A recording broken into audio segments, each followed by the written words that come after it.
गंगा जी के पावन तट पर विराजमान। थोड़ा इसका इको कम कर लो। श्री सुखदेव जी महाराज परीक्षित जी को अग्रणी मानकर समस्त विश्व के लिए उपदेश करते हैं।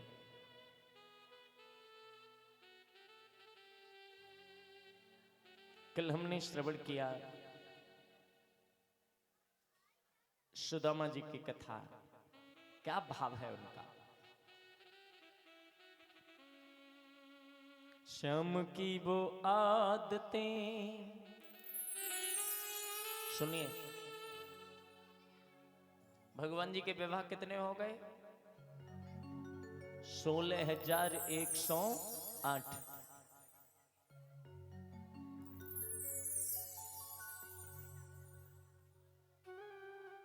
द्वारिकाधीश बन गए हैं ना।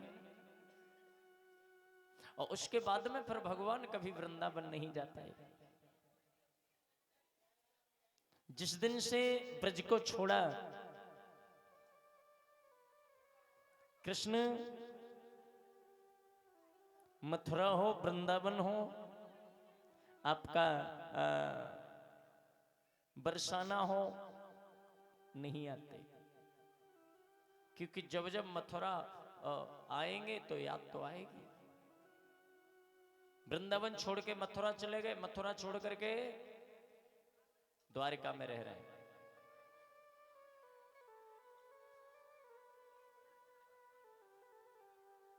क्या कोई अपनों को भूल पाया है? क्या कोई भूल सकता है?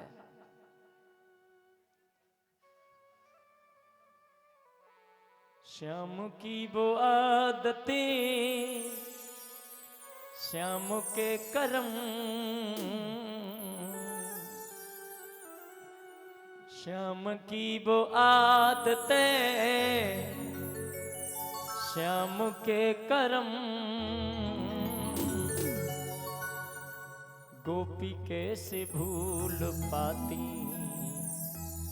खेला जिनके संग। वो कैसे भूलते? कभी दिल चुराया, कभी चुराया तही,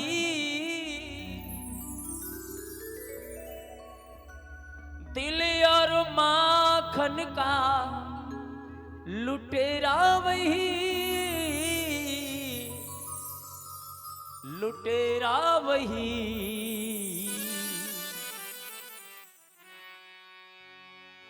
देख तेरी आदतों को, देख तेरी आदतों को, गोपी हुई तंग। सखियां कैसे भूल जाए खेला जिनके संग।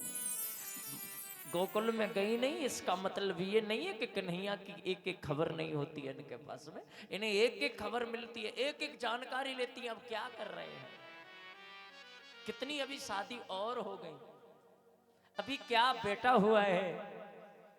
जसोदा को देखिए, जब जब भगवान ने विवाह किया, माता जसोदा ने अपने गोकुल में, अपने वृंदावन में, अपने नंदगांव में सबको जोनार दी। किसी ने कहा तेरा बेटा तो आया नहीं, तुम जोनार क्यों देती हो ब्रह्मा? तो मां कहती है वही तो भूल गया है, मैंने थोड़ा ही बुलाया है। वो आज भी मेरा है और कल भी मेरा था।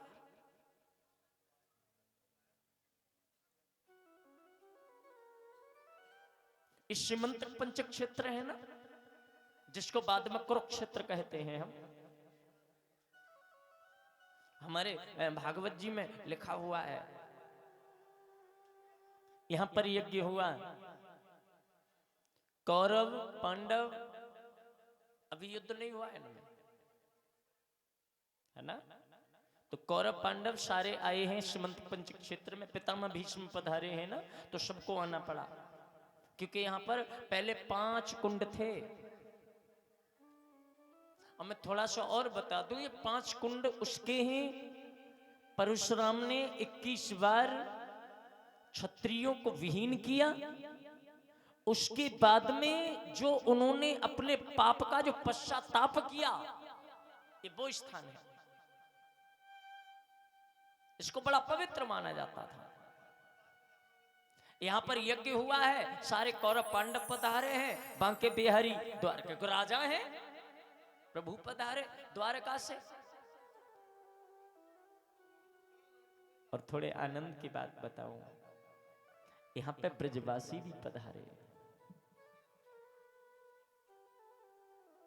शिविर सबके अलग अलग लग रहे हैं। यदुवंशियों के अलग शिविर है, मथुरा वासियों के अलग है, वृंदावन वासी, और ये सब एक जगह रह रहे हैं। कौरव पांडवों के अलग शिविर लग रहे हैं।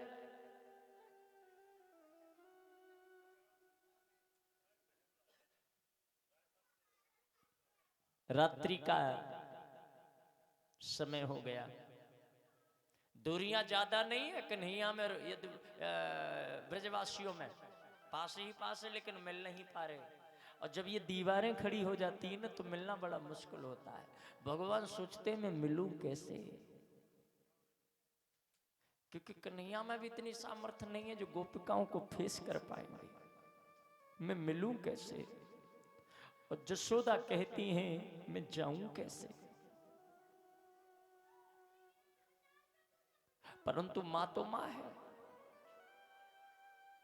मां से रहा नहीं गया। रात्रि के समय मां ने अपने अपने शिविर को छोड़ दिया, और रात्रि में मैया चुपके से गई और कन्हैया के शिविर के पास में आवाज दी, कन्हैया,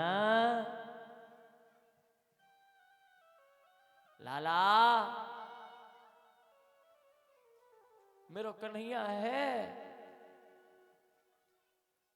भगवान की आंखें खुल गई, इतने प्यार से तो मेरी मां ही बुला सकती है। वर्षों के बाद में उस करुणा भई आवाज को पुकारा, जो कभी सुना करते थे सुबह ही, मैया जसोदा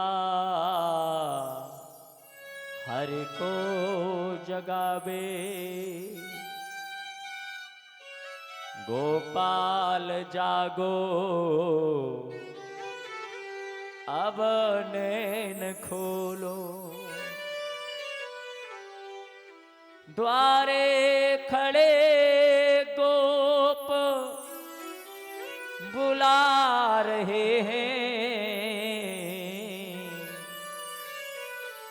हे नाथ नारायण वासुदेवा। मैया आवाज दे रही है, कन्हैया, कन्हैया। रात्रि में भगवान उठ करके बैठ गए, और एक आवाज फिर माने दी, क्या आएगा नहीं। भगवान अपना स्थान छोड़ करके भागे, और बाहर आकर के देखा एक वृद्ध माता खड़ी है, जिसके सारे बाल सफेद हैं, चेहरे पर झुर्रियां पड़ गई हैं, दिखता भी कम है। भगवान ने मैया यशोदा को देखा, चरणों में लिपट के, माता। मैया यशोदा ने अंक में भर लिया, कैसा है कन्हैया।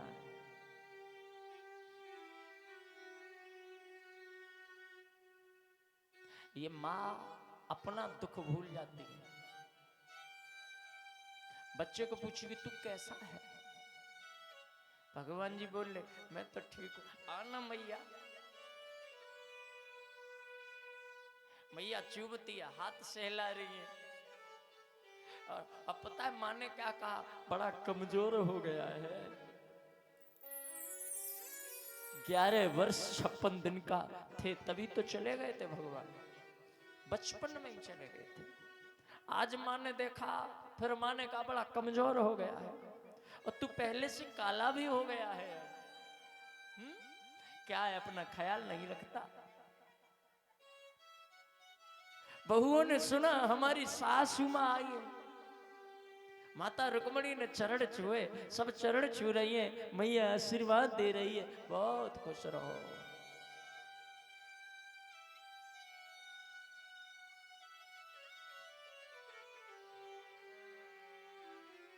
गीत था ना वो के